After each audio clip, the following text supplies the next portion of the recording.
ایک عامل یعنی جو لوگوں سے وسائل اکٹھے کیا کرتا تھا. حضرت عمر ابن عزیز سے کہنے لگے، عمر یہ جو آپ کی طرز حکمرانی ہے نا، اس لیے کہ مسلمانوں کی جو طرز حکمرانی ہوتی ہے اس میں اخلاقیات ترجیح ہوتی ہیں، آمدنی ترجیح نہیں ہوتی. یہ جو بے دین لوگوں کی حکمرانیاں اور حکومتیں ہوتی ہیں وہ ایک منظم تجارتی ادارے ہوتے ہیں جن کی ساری نظر ہوتی ہے کہ آمد کتنی آئی ہے، وسائل کتنے آئے ہیں، پیسہ کتنا اکٹھا ہوا ہے. اور جو مسلمانوں کی حکمرانیاں تھیں ان کے ہاں ترجیحات کیا تھی کہ مسلمانوں کے اخلاقیات کا کیا حال ہے، قدروں کا کیا حال ہے، ایمان کا کیا حال ہے، ہدایت کا کیا حال ہے. جو کچھ وسائل اکٹھا کرتے تھے وہ صرف ان کی تکمیل کے خاطر اکٹھا کیا کرتے تھے، وسائل ان کے مطلوب مقصود نہیں ہوا کرتے تھے. تو عمر ابن العزیز سے اس عامل نے کہا آپ کے جو طرز حکمرانی ہے نا اس سے آمدنی میں بہت فرق پڑ رہا ہے اور حکومتی وسائل اور مال میں بہت کمی آ رہی ہے. سبحان اللہ. عمر ابن عبدالعزیز رحمۃ اللہ علیہ نے فرمایا، اس عامل سے ایسا جملہ کہا مختصر الفاظ میں کہ مسلمانوں کی اسلامی حکمرانی کا سارا آئینہ دکھا دیا.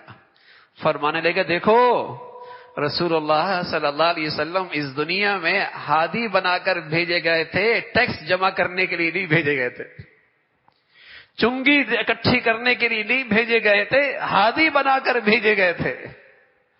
مسلمانوں کی طرز حکمرانی، مسلمانوں کی سب سے بڑی ترجیح قوم کے اخلاقیات کا کیا حال ہے. لیکن اب تو چونکہ اخلاقیات مطلوب اور مقصود ہی نہیں تو اس قوم کو سود بھی کھلایا جاتا ہے، رشوت بھی کھلائی جاتی ہے، شراب بھی پلائی جاتی ہے، بے حیائی اور فحاشی کے دلدل میں بھی ڈالا جاتا ہے. اس لیے کہ آمدنی جو ہوتی ہے اور وسائل جو حکمرانوں کو ملتے ہیں، حکومتوں کی تجوریاں جو بھرتی ہیں، قدریں کوئی چیز نہیں. اور اس کا نتیجہ یہ ہے کہ پوری قوم کا ذہن تجارتی بنتا ہے، پوری قوم کا ذہن تجارتی بنتا ہے.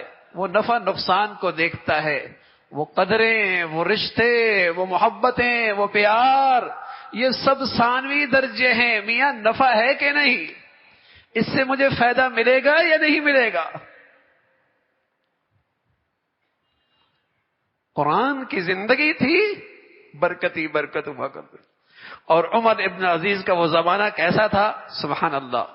بکری اور بھیڑیا اکٹھے بیٹھا کرتے تھے، بکری اور بھیڑیا اکٹھے بیٹھا کرتے تھے. اور اس فتن دور میں دو بھائی بھی اگر دسترخوان پہ اکٹھے بیٹھ جائے تو بڑی بات ہوتی ہے. وہاں بکرے اور بھیڑیا اکٹھے بیٹھا کرتے تھے. اس کو اس سے اطمینان تھا اور اس کو اس سے امن تھا. میں عرض کر رہا ہوں باپ بھی ایک ہے، ماں بھی ایک ہے. زندگی کے ماہوں سال ایک دسترخوان پہ زندگی گزری ہے، پھر اس دسترخوان پہ بہن اور بھائی اکٹھے بیٹھ جائے، بڑی بات ہے، بڑی بات.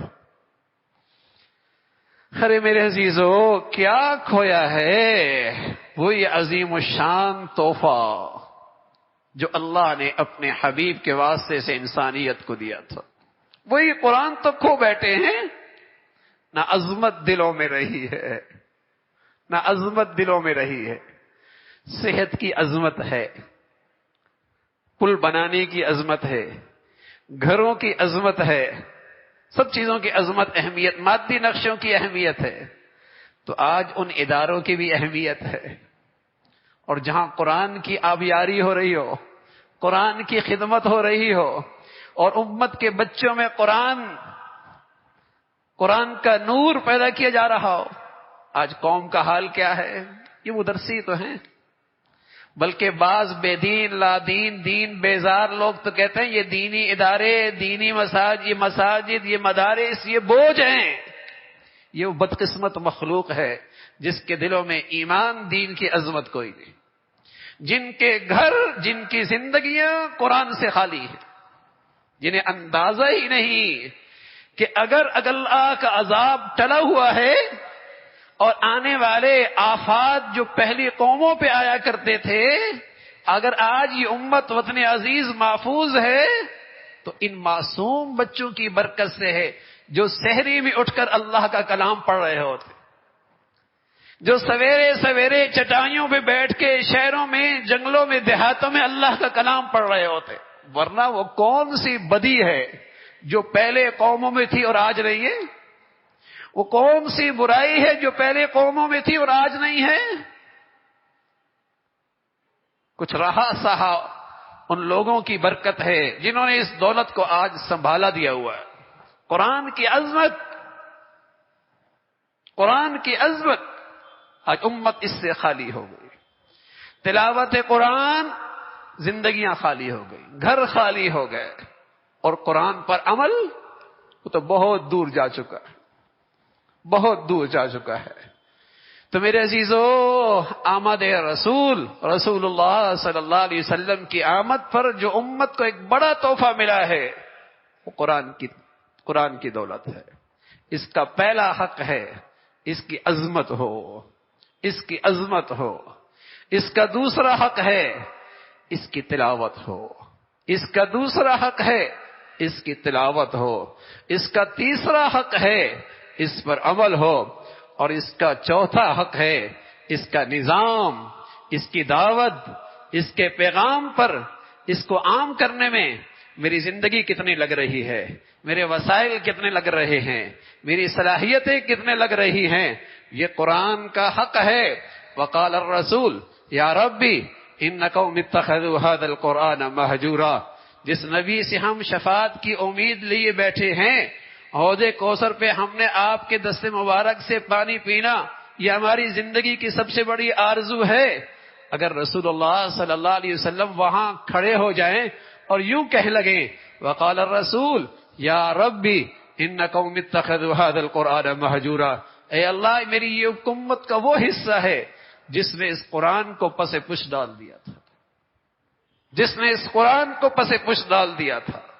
تو میرے عزیزو، یہ عظیم و شان امت کے پاس تحفہ ہے اور بڑی مبارک دولت ہے۔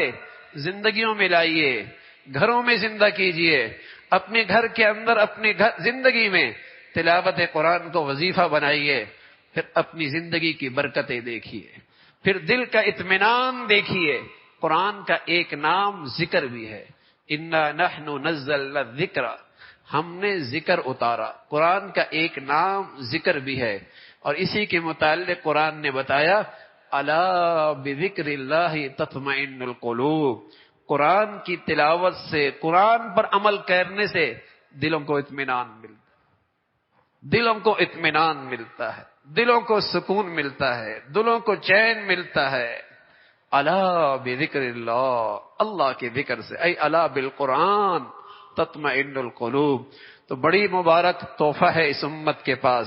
اللہ ہمیں اس تحفے کی قدردانی نصیب فرمائے، اور جو حقوق مسلمانوں پر اس کے ہیں، مسلمانوں کے لیے اس کی ادائیگی آسان فرمائے۔